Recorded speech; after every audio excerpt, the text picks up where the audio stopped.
Let's bring in two people that have seen a few debates in the Parliament over the years, Stephen Conroy and Michael Kroger. Stephen, I just made the comparison to Andrew going back to the Korean and Iraq war moment. This seems very significant, this moment to me.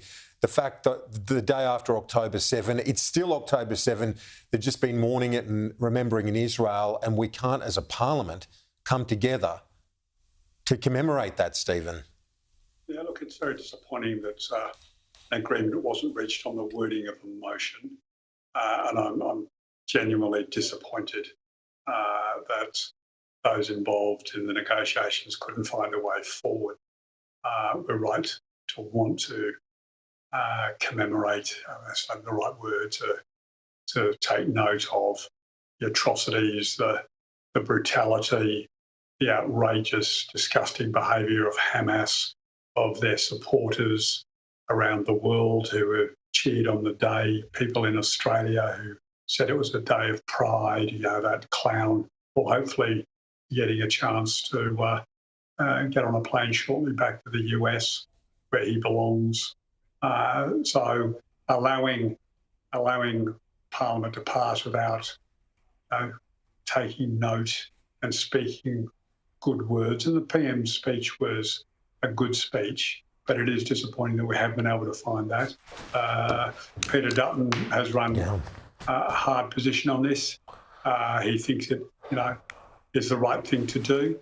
I respect his view, but compromise is also part of the political process, and it's disappointing that both sides haven't been able to find that common ground on this issue. Michael Kroger, yeah, I'm sure you agree it's disappointing, but it is also extraordinary, isn't it?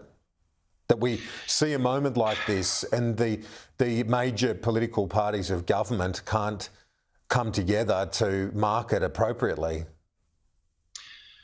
Well, it's disappointing from the point of view that Albanese once again can't show any great moral leadership on this issue. I mean, is it not possible for him to give the Jewish community one day to grieve?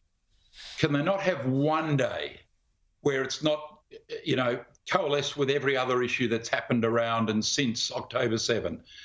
On that day, grotesque atrocities took place, the like of which you never want to see. I've seen the video, as many have.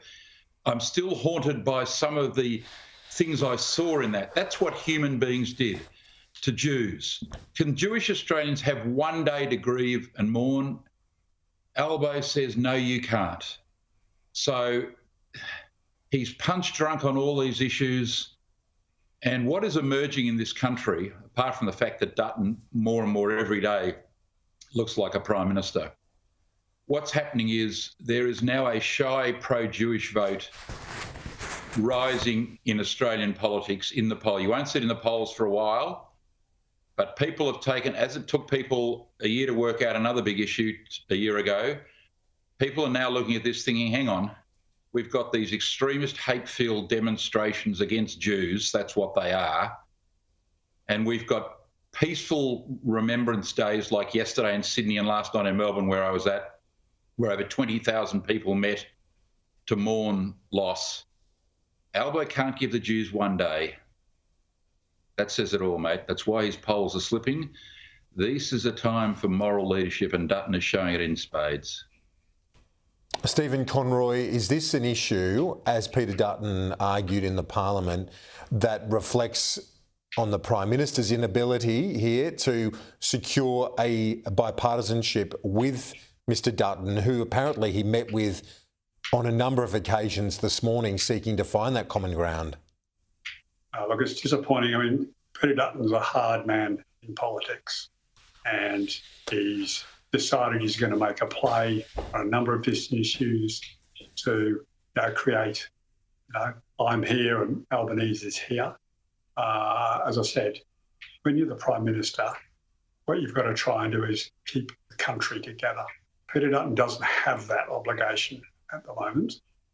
Peter Dutton should have been willing to compromise along the way, and where people with goodwill and good faith, as he indicated, they were both engaged in, there should have been an ability to reach a compromise. But Peter Dutton wanting to try and attack the Prime Minister day in, day out on these issues, just couldn't quite manage to find a compromise in himself to get words that could have been unanimously agreed on between the two main parties. I mean, you just got to look at Fatima Payman, a Labor rat.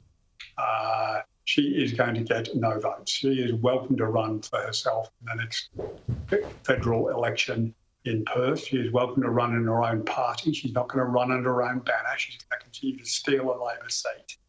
And then the Greens. And I do share Michael's view that there is an increasing disgust in the broader Australian public against the Greens and their, supporters. Yeah. I mean, when you're dressing up pretending you're barracking for Iran, when what it's really about is the destruction of Israel. I mean, Iran are a terrorist supporter. They are the funders and suppliers to Hezbollah of missiles, equipment, and orders.